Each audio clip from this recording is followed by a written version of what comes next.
Hello students, कैसे सब। उम्मीद करता हूँ सब ठीक ठाक होंगे। मैं पवन गुप्ता आप सभी का अपनी क्लास में स्वागत करता हूँ। आज हम इलेक्ट्रोस्टैटिक्स यानी स्थिर विद्युत्की की शुरुआत करते हैं हिंदी माध्यम के विद्यार्थियों के लिए। इलेक्ट्रोस्टैटिक्स के अंतर्गत जो पढ़ा जाता है वो है वैद्युत क्षेत्र और वैद्युत विभव, दो चीजें आती हैं।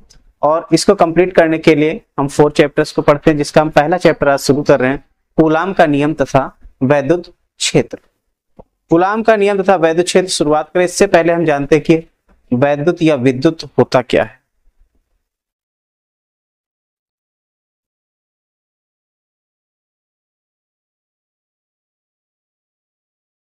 सबसे पहले जानते हैं विद्युत क्या है। विद्युत की परिभाषा जो दी गई है वो होता है भौतिक विज्ञान की वह शाखा जिसके अंतर्गत आवेशों तथा आवेशों से संबंधित गुणों का अध्ययन किया जाता है, विद्युत कहलाता है। ठीक है, विद्युत का सीधा सा मतलब है यानी इलेक्ट्रिसिटी जिसे कहते हो, उसका मतलब है भौतिक विज्ञान फिजिक्स की वह ब्रांच जिसके अंतर्गत हम चार्ज और चार्ज से रिलेटेड प्रॉपर्टीज का स्टडी करेंगे, उसी को हम विद्युत कहते हैं। ठीक है, विद्युत दो कैटेगरी में डिवाइड किया गया है। एक जिसमें चार्ज एट रेस्ट होता है यानी चार्ज स्थिर रहता है, आवेश स्थिर रहता है, और एक दूसरा कैटेगरी है जिसमें चार्ज गतिमान रहता है, आवेश गतिमान रहता है। ठीक है, तो जिस कैटेगरी में आवेश स्थिर रहता है उसको स्थिर विद्युत कहते हैं, और गतिमान आवेशों का जो अध्ययन होगा उसको हम गतिज विद्युत या दूसरे शब्दों में उसको धारा विद्युत भी कहा जाता है। क्लियर। नाउ अब बात आती कि आखिर वैद्युत आवेश क्या है। भाई वैद्युत आवेश के बारे में जाना जाए, आखिर क्या है वैद्युत आवेश। तो वैद्युत आवेश की परिभाषा इस प्रकार दी गई है, जैसे कि हम बात करें द्रव्यमान के ऊपर, तो द्रव्यमान से रिलेटेड आपने एक चीज पढ़ा था, न्यूटन का गुरुत्वाकर्षण नियम।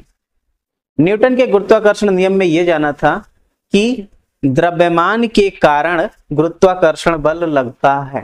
गुरुत्वाकर्षण बल का कारक कौन है? द्रव्यमान है। ठीक है, ठीक उसी प्रकार एक और बल है जिसका नाम है विद्युत बल या वैद्युत बल। वो उसका कारक कौन है? वैद्युत आवेश। ठीक है, उसका कारक कौन है? वैद्युत आवेश है। भाई अब ये इतनी छोटी सी बात में काम नहीं चलता, और डिटेल में जाने की बात उस समय की है जब व्यवहार में केवल एक ही बल की जानकारी थी लोगों को, वो थी गुरुत्वाकर्षण। ठीक है, अब धीरे धीरे लोगों का ध्यान आकर्षित हुआ एक अलग तरफ, कि जैसे कि देखा जाए अगर हम कंघी ले लें या कोई पेन ले लें, उसको बालों के साथ रगड़ लें, तो क्या देखा जाता है कि वो छोटे छोटे कणों को अपनी ओर आकर्षित करना शुरू कर देता है, कागज के छोटे टुकड़ों को अपनी ओर आकर्षित करने लगता है। कण है, कण के अंदर तो द्रव्यमान है, द्रव्यमान है। अब देखो द्रव्यमान के कारण जो गुरुत्वाकर्षण बल होता है, देखो गुरुत्वाकर्षण बल क्या करता है, जितना ज्यादा द्रव्यमान उसका गुरुत्वाकर्षण उतना अधिक होता है। याद है ना, F equal to capital G m1 m2 by R square. उसके अनुसार जितना ज्यादा द्रव्यमान होगा उतने ज्यादा गुरुत्वाकर्षण बल लगेगा। F प्रोपोर्शनल होता था क्या? m1 m2 by R square, ये फॉर्मूला था। तो अगर हम बात करें पृथ्वी की, तो पृथ्वी का द्रव्यमान बहुत ज्यादा है, और पृथ्वी का द्रव्यमान बहुत ज्यादा, इसका मतलब उसका गुरुत्वाकर्षण भी अधिक होगा, तो कागज के टुकड़े को अपनी ओर खींचेगा। और जब आपने पेन या कंघी को अपने जिसको घर्षण कर रखा है बालों के साथ या कपड़े के साथ, वो कागज के छोटे छोटे टुकड़ों को अपनी ओर आकर्षित कर रहा है। तो आकर्षित कर रहा है, तो उस पर जो बल लग रहा है वो बल गुरुत्वाकर्षण बल की तुलना में अधिक है, तभी तो वो उससे चिपक जा रहा है। ठीक है, यानी इससे एक बात कंफर्म पता चलती है कि ये जो नया वाला बल मिल रहा है, जो दिखाई पड़ रहा है हमको, जो कागज के टुकड़े को अपनी ओर आकर्षित कर रहा है, वो बल पहले गुरुत्वाकर्षण बल नहीं है। ठीक है, गुरुत्वाकर्षण बल नहीं है तो उसको नया नाम दिया जाए, तो उसका नाम दिया गया वैद्युत बल। ठीक है, अब वैद्युत बल आया क्यों, आखिर इसका कारक क्या है? तो वैद्युत बल का कारक इसको खोजने की कोशिश की गई। तो वैद्युत बल में देखा गया कि हमेशा वैद्युत बल नहीं आता है। जब आप कंघी को घर्षण नहीं करते हो तो वो कागज के टुकड़ों को अपनी ओर आकर्षित नहीं करता है। अपनी ओर कब आकर्षित करता है? अपनी ओर उस समय आकर्षित करता है जब आप उसको घर्षण करते हो, या आप अगर किसी बोर्ड पर चौक से लिख रहे हो तो चाक के टुकड़े क्या करते, चाक के पार्टिकल बोर्ड से चिपक जाते हैं। बोर्ड से चिपकने का अर्थ क्या हुआ कि चाक के जो कण थे, क्या उस पर गुरुत्वाकर्षण बल नहीं था? पृथ्वी का गुरुत्वाकर्षण बल और बोर्ड का गुरुत्वाकर्षण बल दोनों की अगर तुलना की जाए तो पृथ्वी का द्रव्यमान ज्यादा है, तो वो क्या करेगा, ज्यादा बल लगाएगा गुरुत्वाकर्षण बल, और बोर्ड कम गुरुत्वाकर्षण बल लगाए, इसलिए उस कण को गुरुत्वाकर्षण बल अगर होता तो उसके कारण क्या करना चाहिए, नीचे गिर जाना चाहिए। लेकिन जब बोर्ड पे लिखते हैं तो उससे चिपक जाता है, इसका मतलब वहां पर जो बल है वो गुरुत्वाकर्षण बल नहीं है, एक नया प्रकार का बल है। तो जब कोई सजेशन नहीं मिला तो उस बल का नाम रख दिया गया वैद्युत बल। ठीक है, अब वैद्युत बल का कारक क्या है, तो कारक बताया गया कि इसका जो कारक है वो है आवेश, चार्ज जिसे कहते हैं। चार्ज क्या है, चार्ज की परिभाषा हम बता सकते हैं कि चार्ज जो होता है वो प्रत्येक पदार्थ का एक आंतरिक गुण होता है, जिसके कारण वह या तो विद्युत बल लगाता है या फिर विद्युत बल का अनुभव करता है। समझ में आया? सिंपल शब्दों में कहें, वैद्युत आवेश क्या होता है, वैद्युत बल का कारक। ठीक है, तो वैद्युत आवेश का मतलब हम क्या कह सकते हैं, ये है वैद्युत बल का कारक। ठीक है, जिसके कारण वैद्युत बल लगता है उसी का नाम वैद्युत आवेश है। वैद्युत आवेश हर पदार्थ के अंदर होता है, बस शर्त क्या है, उसको बाहर लाने के लिए, उस गुण को शो करने के लिए हमें घर्षण करना पड़ता है या कुछ भी करना पड़ता है, तभी वो हमको दिखाई पड़ता है, वो सामने व्यू में आता है। समझ में आया? व्यू में आने का मतलब क्या है, उसका वो गुण दिखाई पड़ता है, यानी कि वो वैद्युत बल का अनुभव करता है, या तो वैद्युत बल लगाएगा या वैद्युत बल अनुभव करेगा। समझ में आ गया? वैद्युत आवेश का मतलब सीधा सा मतलब जिसके कारण वैद्युत बल लगता है उसी का नाम वैद्युत आवेश। ओके, फिर बात है वैद्युत आवेश के प्रकार की। तो वैद्युत आवेश के प्रकार की बात आई तो उसमें एक छोटा सा एक्सपेरिमेंट की बात करें, अगर हम क्या किया जाए कि दो प्लास्टिक के रॉड और दो कांच के रॉड ले लिए जाए, ग्लास के रॉड, और उनको क्या किया जाए, किसी चीज से घर्षण कर लिया जाए, रगड़ लिया जाए। रगड़ने के बाद क्या किया जाए कि जैसे कि हमने क्या किया, एक ये प्लास्टिक रॉड को यहाँ पर फ्रीली सस्पेंड करा दिया, इसको हमने रगड़ रखा है। ओके, ये प्लास्टिक रॉड है P1 और इसके पास में दूसरा घर्षण किया हुआ प्लास्टिक रॉड लेकर आए P2। तो क्या देखने को मिला कि ये दोनों एक दूसरे को प्रतिकर्षित करने लगे, यानी एक दूसरे से दूर दूर हटने लगे। दूसरा चीज क्या देखा गया कि अगर एक ग्लास रॉड लिया, उसको फ्रीली सस्पेंड करा दिया हमने, ये है ग्लास रॉड G1, और दूसरा ग्लास रॉड लेकर आए G2 जिसको ऑलरेडी हमने घर्षण कर रखा, तो ये क्या करते हैं, एक दूसरे को प्रतिकर्षित करते हैं। ओके, फिर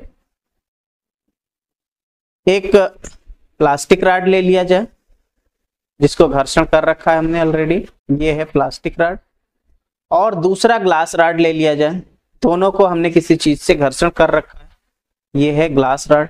फिर क्या देखा गया कि ये दोनों एक दूसरे को आकर्षित कर रहे हैं। अब यहां से एक बात की और श्योरिटी हो गई कि घर्षण करने के बाद ये जो बल लग रहा है, वैद्युत बल, वो दो प्रकार का हो रहा है, आकर्षण भी और प्रतिकर्षण भी। अगर समान प्रकार के हैं, जो भी पदार्थ लिए हमने एक जैसे हैं, तो उन पर प्रतिकर्षण लगता है, और अगर विपरीत प्रकृति के हैं तो उन पर आकर्षण लगता है। ठीक है, यानी कि इन पर जो आवेश आया होगा वो भी दो प्रकार का आया होगा। देखो, गुरुत्वाकर्षण बल केवल आकर्षण होता है, उससे एक बात की श्योरिटी है कि जो द्रव्यमान होता है जिसके कारण गुरुत्वाकर्षण बल लगता है वो केवल एक प्रकार का होता है।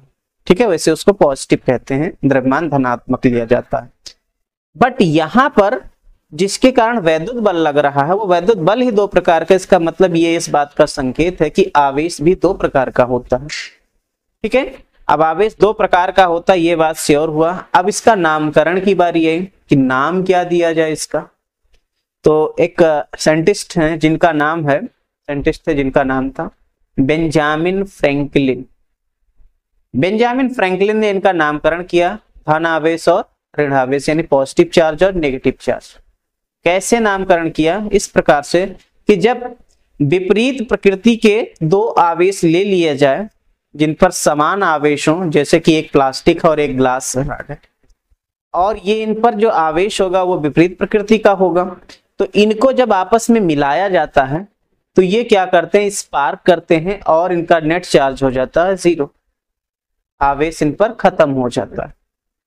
ठीक है, ठीक उसी प्रकार जैसे कि एक धनात्मक संख्या ले लिया जाए और उसी के बराबर एक ऋणात्मक संख्या ले लिया जाए, दोनों को प्लस किया जाए तो उस केस में उत्तर क्या मिलता है, 0। जैसे 2 प्लस -2 कर देंगे तो उत्तर क्या मिलेगा, 0। ठीक है, जिस प्रकार धन संख्याएं और ऋण संख्याएं मिल करके 0 बनाती हैं, बराबर हैं अगर, तो उसी प्रकार अगर बराबर और विपरीत प्रकृति के आवेश हैं तो वो भी अगर कंबाइंड होते हैं तो उस केस में क्या होता है, वो भी अनावेशित हो जाते हैं। अनावेशित होने का मतलब डिस्चार्ज हो जाते हैं, उन पर कोई भी आवेश नहीं बचता। ठीक है, तो इस आधार पर इन्होंने आवेशों का भी नाम रख दिया गया संख्याओं के आधार पर, एक धनावेश और एक ऋणावेश। किसने बताया, बेंजामिन फ्रैंकलिन। ठीक है, इसके अलावा इनका एक और एक्सपेरिमेंट फेमस है। इन्होंने एक्सपेरिमेंट किया था पतंग और कुंजी का प्रयोग, ये दिखाने के लिए कि जो लाइटनिंग होती यानी कि जो बिजली चमकती है बरसात के दिनों में, उसके पीछे भी यही कारण है।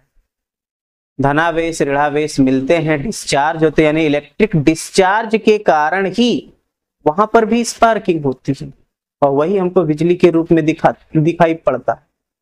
इसको प्रूफ करने के लिए उन्होंने एक एक्सपेरिमेंट किया जिसे कहते हैं पतंग और कुंजी प्रयोग। उसमें उन्होंने क्या किया, एक पतंग लिया और लंबा सा थ्रेड लिया, धागा लिया और उस पतंग को वहां तक भेजा, कहां तक, बादलों तक भेजा। ठीक है, और लाइटनिंग हुई तो इन्होंने सोचा था कि हमको तो कुछ होगा, झटका महसूस होगा अगर इसमें ये इलेक्ट्रिक डिस्चार्ज हो रहा है तो, बट ऐसा उनको कुछ हुआ नहीं। फिर उन्होंने सोचा कि हो सकता है कि जो आवेश होता है वो धातुओं में बड़ी आसानी से फ्लो होता है, तो इसलिए कहा चलो इसमें एक मेटल लगा देते हैं। उन्होंने क्या किया, पतंग के साथ कुंजी बांध के फिर वही एक्सपेरिमेंट किया, फिर लाइटनिंग हुई, बिजली चमकी, लेकिन कोई भी फर्क नहीं पड़ा। अब बड़े असमंजस में पड़े, या आखिर इसका क्या कोई दूसरा कारण तो नहीं है, बट सडनली बारिश होने की वजह से थ्रेड जो था वो गीला हो गया। गीला होने के बाद जैसे ही बिजली चमकी, इनको तुरंत जोर से झटका लगा। ठीक है, और वो बहुत खुश हुए कि मेरा एक्सपेरिमेंट सक्सेसफुल हुआ। यानी कि बिजली चमकने के पीछे भी यही कारण है, इलेक्ट्रिक डिस्चार्ज, यानी जब पॉजिटिव और नेगेटिव चार्ज आपस में मिलते हैं तो एक दूसरे को न्यूट्रल करते हैं, अनावेशित करते हैं, और जिसके फलस्वरूप स्पार्किंग होती है। समझ में आया, बिजली चमकती है। ओके, नाउ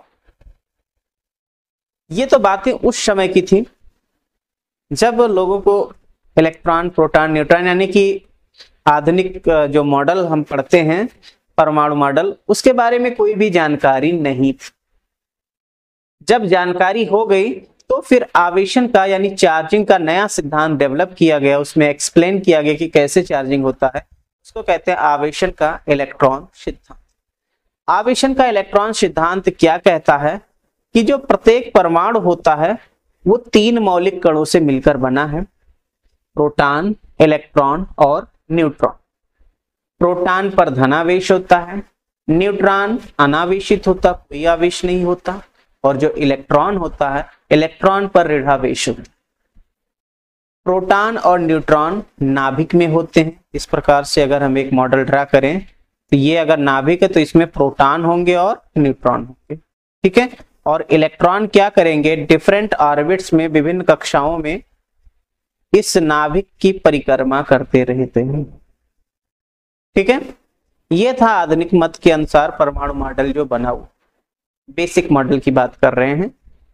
अब यहां पर जो परमाणु होता है इसमें एक चीज देखा जाता है कि जितना प्रोटॉन होता है उतना इलेक्ट्रॉन होता है। याद रखिएगा, प्रोटॉन पर धनावेश, इलेक्ट्रॉन पर ऋणावेश, लेकिन उनकी मात्रा बराबर ही रहती है। ठीक है, जितना धनावेश उतना ऋणावेश होता है। यानी कहने का मतलब, अगर हम बात करें नंबर ऑफ प्रोटॉन और number of electron, number of proton और नंबर ऑफ इलेक्ट्रॉन ये आपस में बराबर होते हैं। कुल मिला के कहना है कि जो परमाणु होता है, परमाणु न्यूट्रल होता है, यानी ये अनावेशित होता है। परमाणु कैसा होता है, अनावेशित होता है, इस पर कोई भी आवेश नहीं होता। ठीक है, अब अगर हम क्या करें, कुछ तरीके से, किसी तरीके से, यहां पर देखो प्रोटॉन तो नाभिक में फिक्स है, स्थिर है, इसलिए वो तो चल नहीं सकता। केवल मूवेबल कौन है? इलेक्ट्रॉन है। इलेक्ट्रॉन ही मोशन करते हैं। अगर हम कुछ ऐसा करें कि किसी पदार्थ से या तो इलेक्ट्रॉन निकाल दें या फिर इलेक्ट्रॉन ले आए, तो क्या होगा? अगर हम क्या करें, मान लीजिए किसी में 5 प्रोटॉन और 5 इलेक्ट्रॉन हैं, ठीक है। अब इसमें क्या किया जाए, पहले तो टोटल चार्ज कितना था इसका? 0। कुछ ऐसा किया जाए कि इसमें इलेक्ट्रॉन निकाल दिया जाए, इलेक्ट्रॉन कम कर दिया जाए। तो इलेक्ट्रॉन अगर कम कर देंगे तो प्रोटॉन तो 5 ही रहेंगे, बट इलेक्ट्रॉन, मान लीजिए 1 इलेक्ट्रॉन आपने कम कर दिया, तो अब इनको जब आप सॉल्व करोगे तो क्या मिलेगा? ये प्लस का 1 मिलेगा, तो 1 मिलेगा, वो भी प्लस का मिल रहा है। इसका मतलब इलेक्ट्रॉन निकलने से जो परमाणु था, या पूरे पदार्थ की बात करें, जो पदार्थ हो गया वो कैसा हो गया? धनावेशित हो गया। पॉजिटिव नंबर मिल रहा है, इसका मतलब धनावेशित हो गया, पॉजिटिव चार्ज हो गया। अगर हम क्या करें, इलेक्ट्रॉन बढ़ा दें किसी तरीके से, इलेक्ट्रॉन एक्स्ट्रा कर दें, 5 प्रोटॉन थे और इलेक्ट्रॉन बढ़ा के मान लीजिए हमने कर दिया 6 इलेक्ट्रॉन, तो उस केस में यहां पर माइनस में मिलेगा। माइनस होने का अर्थ क्या है कि वो कैसा हो गया? ऋणावेशित हो गया। कुल मिला के कहना यह है कि अगर हम किसी भी प्रकार से किसी पदार्थ से कुछ इलेक्ट्रॉन निकाल दें तो वह पदार्थ धनावेशित हो जाता है, और अगर पदार्थ पर कुछ अतिरिक्त इलेक्ट्रॉन कहीं से ले आए तो वो पदार्थ ऋणावेशित हो जाता है। Okay, clear? नाउ अब आवेश को डिनोट करने की बात करें। जो आवेश होता है, आवेश को हम Q से निरूपित करते हैं।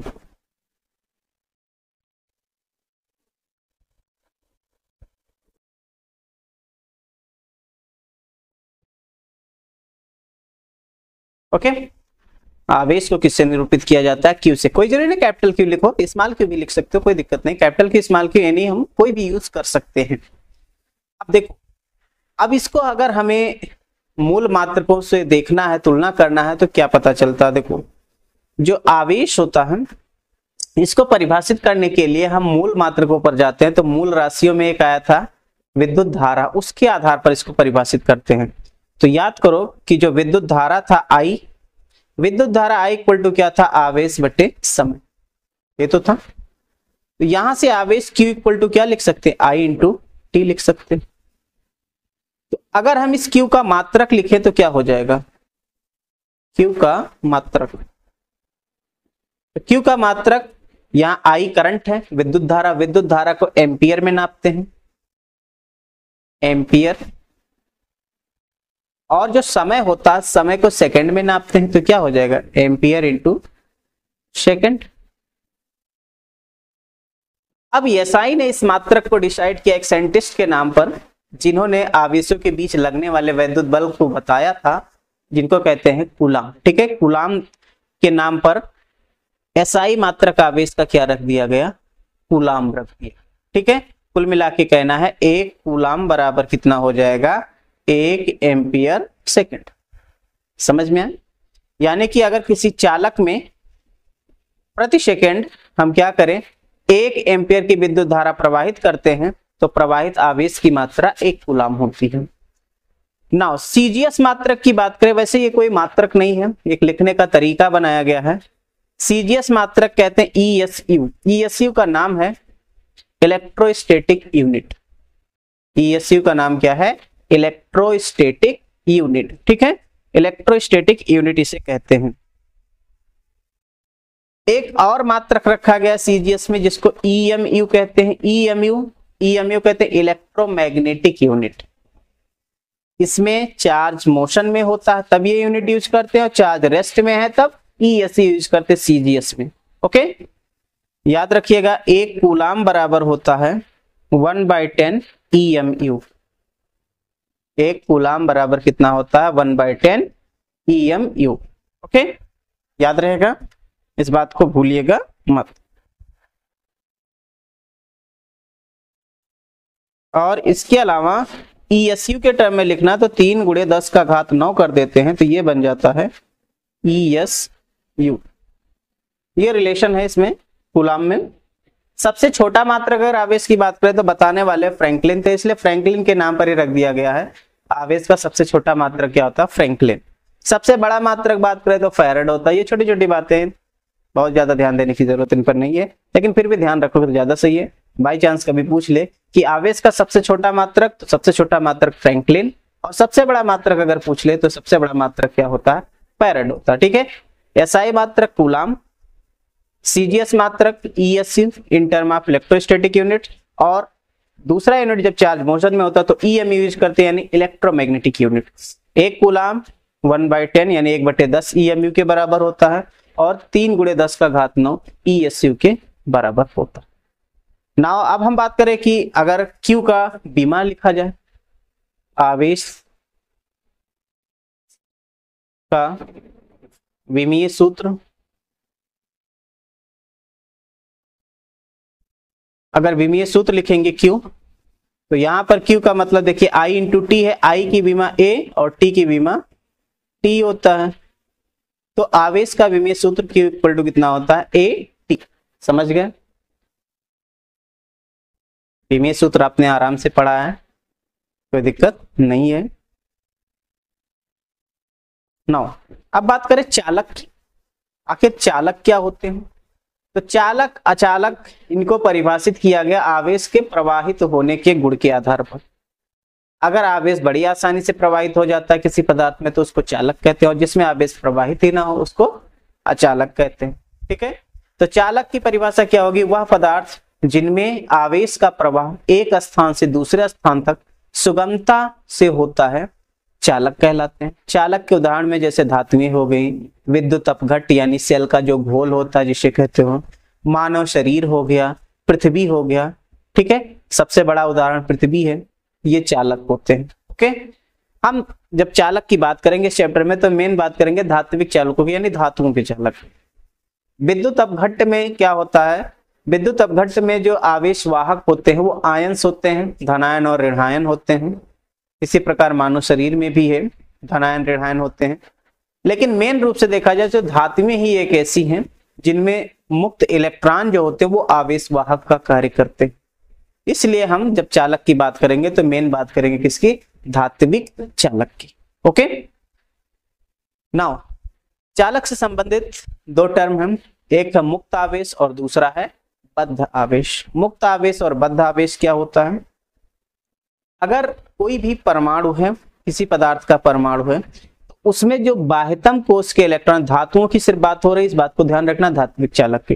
तो धातुओं में जो सबसे बाह्यतम कोश के इलेक्ट्रॉन होते हैं जिनको संयोजी इलेक्ट्रॉन कहते हो, ये चालक में स्वतंत्र होकर, मुक्त होकर गति करते रहते हैं। और जब गति करते रहते हैं तो इन इलेक्ट्रॉनों को कहा गया है मुक्त इलेक्ट्रॉन, यानी इसकी धातुओं में जो संयोजी इलेक्ट्रॉन होते हैं, बाह्यतम कोश के इलेक्ट्रॉन होते हैं, उनको मुक्त इलेक्ट्रॉन कहा जाता है। और इनका जो आवेश होगा उसको मुक्त आवेश कहते हैं। तो सिंपल कहना है इलेक्ट्रॉन, मुक्त इलेक्ट्रॉनों क्या कहा जाता है? मुक्त आवेश। ठीक है, मुक्त आवेश का मतलब फ्री इलेक्ट्रॉन। अब अगर धातु से इलेक्ट्रॉन अलग होकर के मोशन करने लगा, तो जब मोशन करने लगेगा तो उस केस में क्या होगा कि जो परमाणु था उस पर तो धनावेश रह जाएगा। तो परमाणु पर जो धनावेश रहेगा, धनावेश तो स्थिर रहेगा, तो जो धनावेश बचेगा, धनावेशित परमाणु, उसको कहा जाता है बद्ध आवेश। समझ में आया क्यों बद्ध कहा गया? क्योंकि वो अस्थाई रहता है एक स्थान पर, केवल इलेक्ट्रॉन ही मूवेबल होते हैं, इलेक्ट्रॉन मूव करते हैं। तो इलेक्ट्रॉनों के आवेश को मुक्त आवेश, और जो इलेक्ट्रॉनों के निकलने के बाद जो बचेगा धनावेश, उसी को हम क्या कहते हैं? बद्ध आवेश। ठीक है, सिंपल सी बात है। अगर हम इस तरह से समझे कि जैसे कि ये कोई पदार्थ है, तो इसमें ये धनावेश इस तरह से, और कहीं मुक्त इलेक्ट्रॉन भी होंगे, इस तरह से मुक्त इलेक्ट्रॉन को दिखा दिए। तो ये मुक्त इलेक्ट्रॉन तो मोशन करते रहते हैं इस तरह से, किसी भी डायरेक्शन में मूव कर सकते हैं। ये जो मुक्त इलेक्ट्रॉन है, इन मुक्त इलेक्ट्रॉनों को का जो आवेश होता है ये मुक्त आवेश होता है, मुक्त आवेश। और ये जो प्रोटॉन है यानी कि ये जो धनावेश बचता है, इसको हम धनावेश को हम क्या कहते हैं, बद्ध आवेश। धनावेश क्या कहलाता है, बद्ध आवेश। ठीक है, कोई दिक्कत नहीं होनी चाहिए।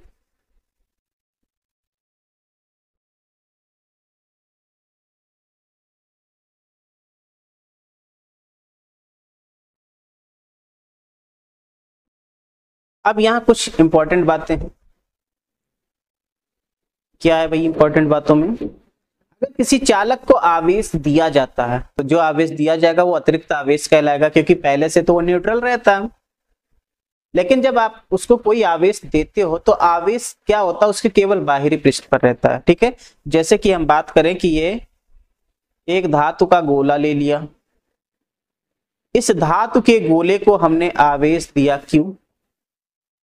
जब आवेश Q देंगे तो ये आवेश Q क्या करेगा, इस पर एक समान रूप से वितरित हो जाएगा केवल और केवल पृष्ठ पर। ठीक है, ये आवेश क्या करेगा, केवल और केवल इसके पृष्ठ पर वितरित हो जाएगा और अंदर जो होगा चार्ज वो 0 रहता है। क्यों, क्योंकि आवेश मूवेबल है, जितना संभव होगा उतना भाग सकते हैं। ठीक है, क्योंकि आवेश का मतलब यहाँ मुक्त इलेक्ट्रॉनों की बात कर रहे हैं, मुक्त इलेक्ट्रॉन जितना हो सकता है उतना रिपल हो सकते हैं इससे। तो रिपल होंगे तो धनावेश कहाँ रहेंगे, बाह्यतम पृष्ठ पर ही रहेंगे। ऐसे सॉरी, धनावेश जो होंगे वो मुक्त इलेक्ट्रॉनों से आकर्षित रहेंगे, तो मुक्त इलेक्ट्रॉन इनको आकर्षित किए रहेंगे केवल पृष्ठ पर। उसी प्रकार ऋणावेश होगा तो वो भी इस पर फैला रहेगा, क्योंकि ऋणावेश उसको प्रतिकर्षित करता रहेगा मुक्त इलेक्ट्रॉनों को। तो इस तरह से आवेश केवल और केवल पृष्ठ पर ही रहता है। ठीक है, अंदर कोई आवेश नहीं होता। पहली बात तो ये हुई, यानी चालक के भीतर कुल मिला के कहना आवेश 0 रहता। अब दूसरी बात यह है कि कोई आवेशित चालक ले लिया जाए, मान लीजिए कि ये आवेशित चालक आपने लिया है जिस पर धनावेश है, कोई जरूरी नहीं धनावेश हो, ऋणावेश भी हो सकता, दूसरा भी ले लेते हैं। ये लिया और इस पर है ऋणावेश, एक समान रूप से ऋणावेश फैला हुआ।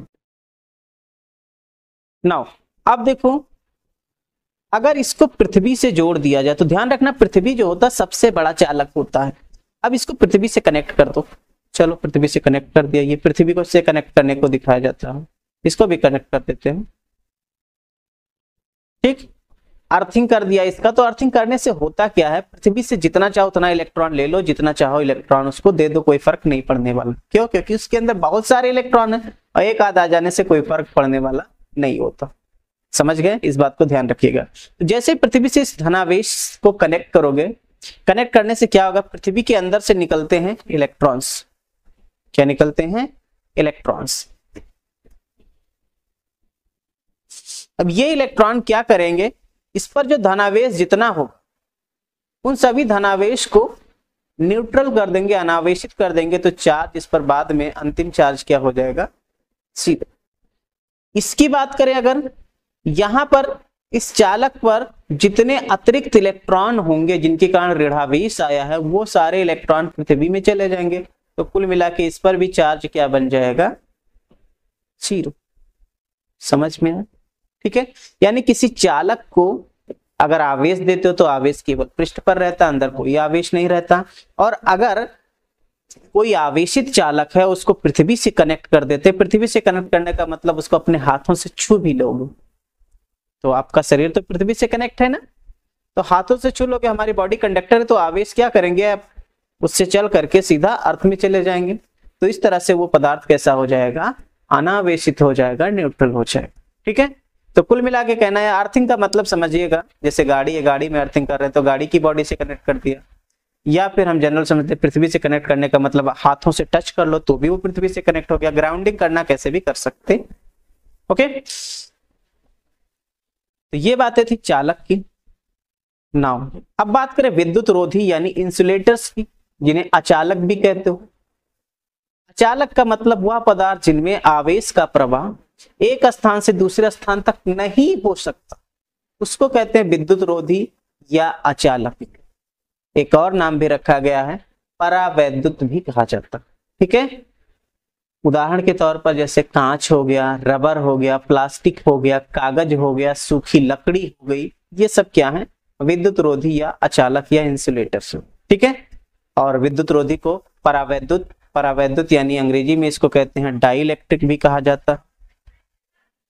डाई इलेक्ट्रिक, परावैद्युत का दूसरा नाम क्या है, डाई इलेक्ट्रिक है। ओके, अब एक बात ध्यान रखिएगा, अगर हम विद्युत रोधियों की बात करते हैं, विद्युत रोधी को अगर आप आवेश देते हो तो विद्युत रोधी को आवेश देने पर क्या होगा, आवेश उस पर एक समान रूप से वितरित नहीं होगा, जितने क्षेत्र को दोगे उसी क्षेत्र में बाउंड रहेगा। तो कुल मिला के कहना यह है कि जो विद्युत रोधी होते हैं ना, उनमें बद्ध आवेश होता है। ठीक है, याद रखेंगे नोट के रूप में, अचालकों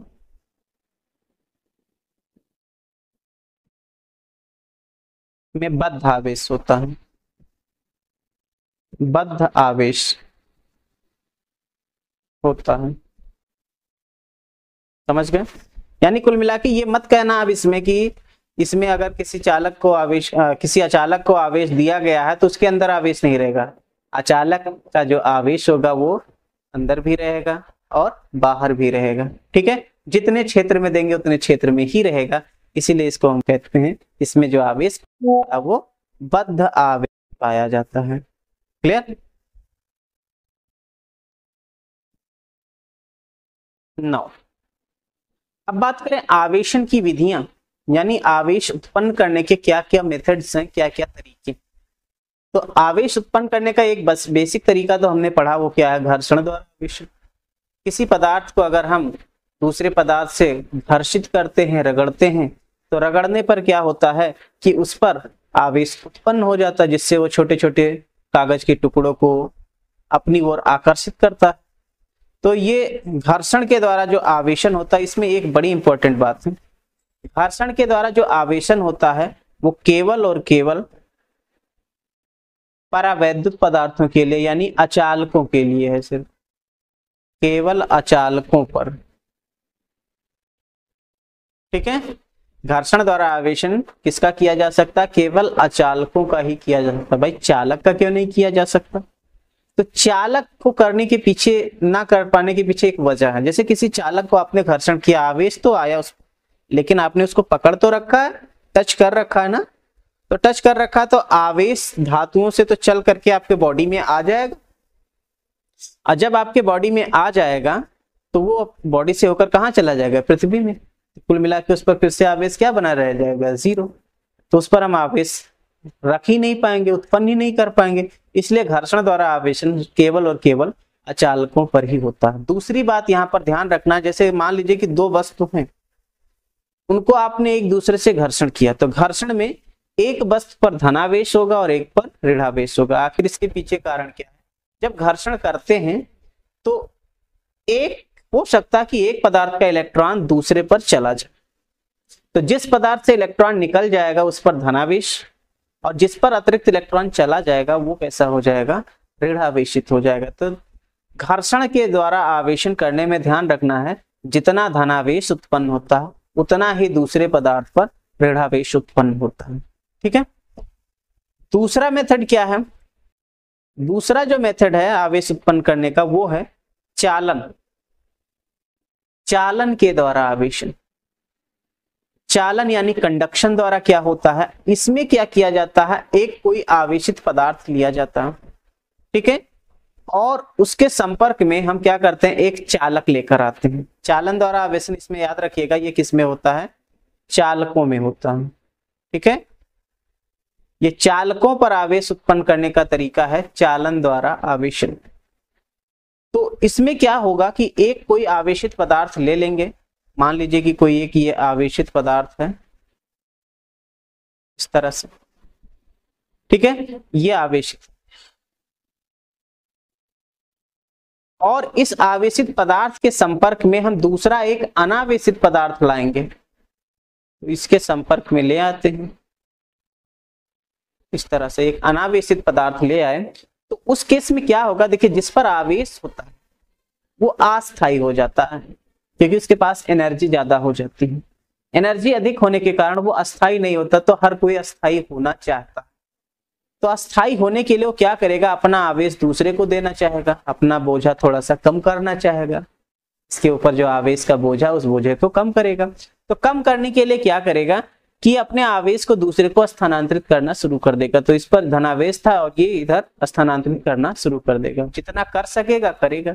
अगर दोनों बराबर आकार के हैं और इसके अलावा समान धातु के हैं, बराबर आकार के और समान धातु के हैं, तो उस केस में जितना इस पर आवेश रहेगा उतना दूसरे पर भी आ जाएगा। ठीक है, जितना इस पर आवेश है उतना दूसरे पर आ जाएगा। मान लीजिए इस पर आवेश Q था, इस पर 0 था, तो फाइनल आवेश क्या हो जाएगा, दोनों पर आधा आधा हो जाएगा, 0 + Q/2 यानी Q/2 दोनों पर आवेश हो जाएगा।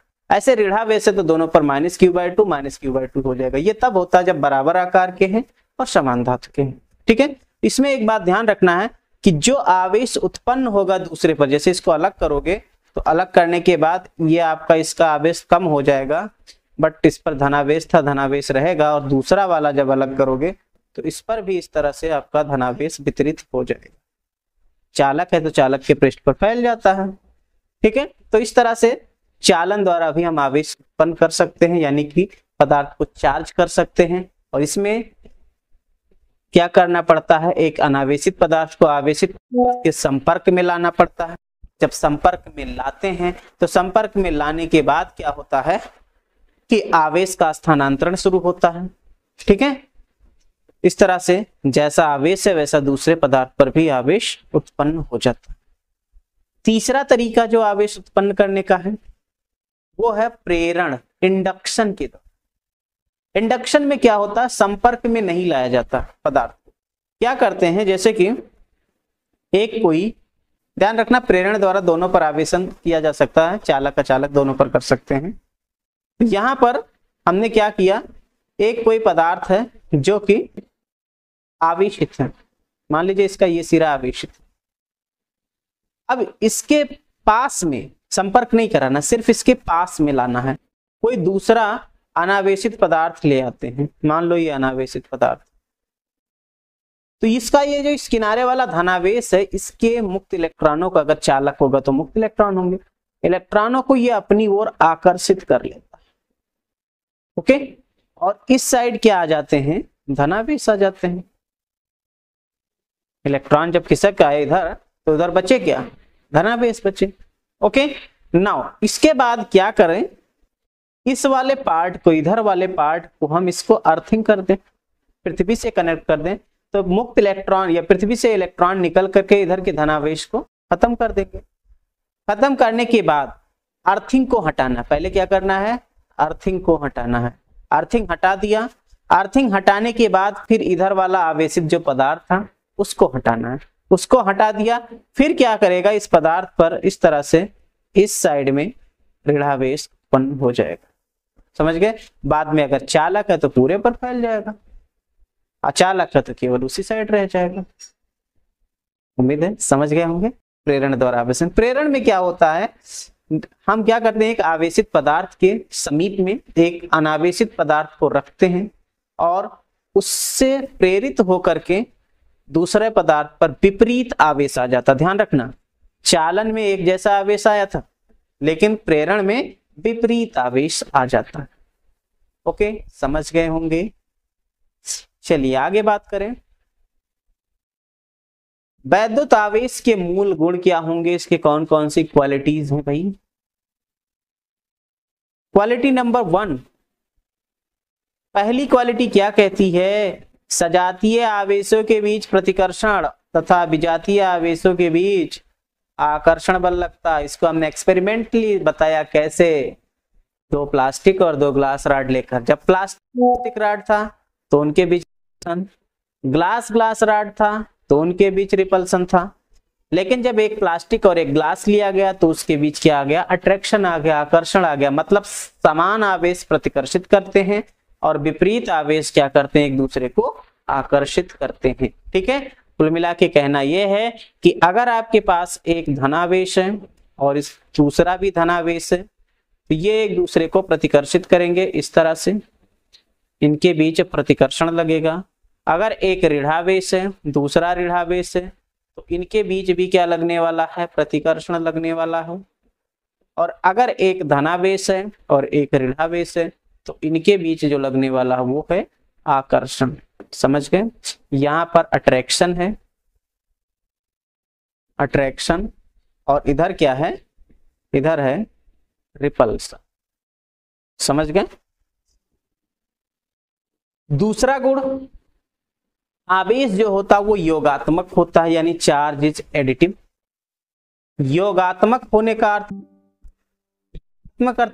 होने का अर्थ यह है कि आप चार्ज को जनरली जोड़ सकते हो, घटा सकते हो, जैसा करते हो। ठीक है, जैसे कि बात करें 2q है और +3q है, -5q है या 6q है, तो इसको आप जनरली 2 3 5 5 -6 यानी कि माइनस का q बचेगा।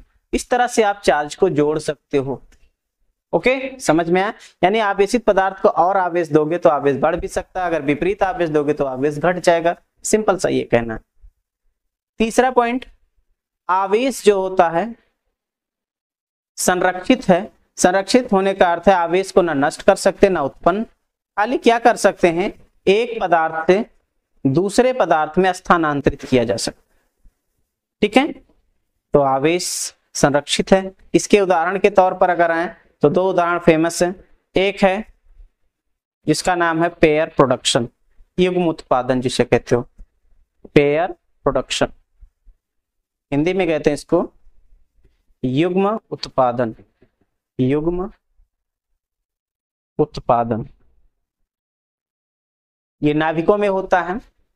नाभिकों में क्या होता है, जब कोई गामा फोटॉन है वो किसी नाभिक से इंटरेक्ट होता है, तो इंटरेक्ट होने के बाद क्या होता है, ये कन्वर्ट हो जाता है एक इलेक्ट्रॉन में और एक पॉजिट्रॉन।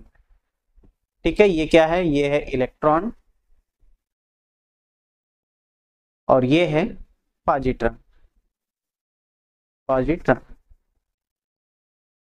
ओके, इसको कहते हैं युग्म उत्पादन। पॉजिट्रॉन जो होता है इलेक्ट्रॉन के जैसा ही होता है, जितना द्रव्यमान इलेक्ट्रॉन का उतने द्रव्यमान पॉजिट्रॉन का, बस आवेश विपरीत होता है। आवेश भी समान है दोनों पर, लेकिन विपरीत प्रकृति का है, एक पर धनावेश तो एक पर ऋणावेश। एक दूसरा भी है जिसको कहते हैं युग्म विनाश, यानी कि पेयर एनिहिलेशन कहते हैं, पेयर एनिहिलेशन, युग्म विनाश के नाम से जाना जाता है इसको, युग्म विनाश। इसमें क्या होता है, एक इलेक्ट्रॉन और एक पॉजिट्रॉन जब कंबाइंड होते हैं, ये इंटरेक्ट होकर के दो गामा बनाते हैं, गामा फोटॉन।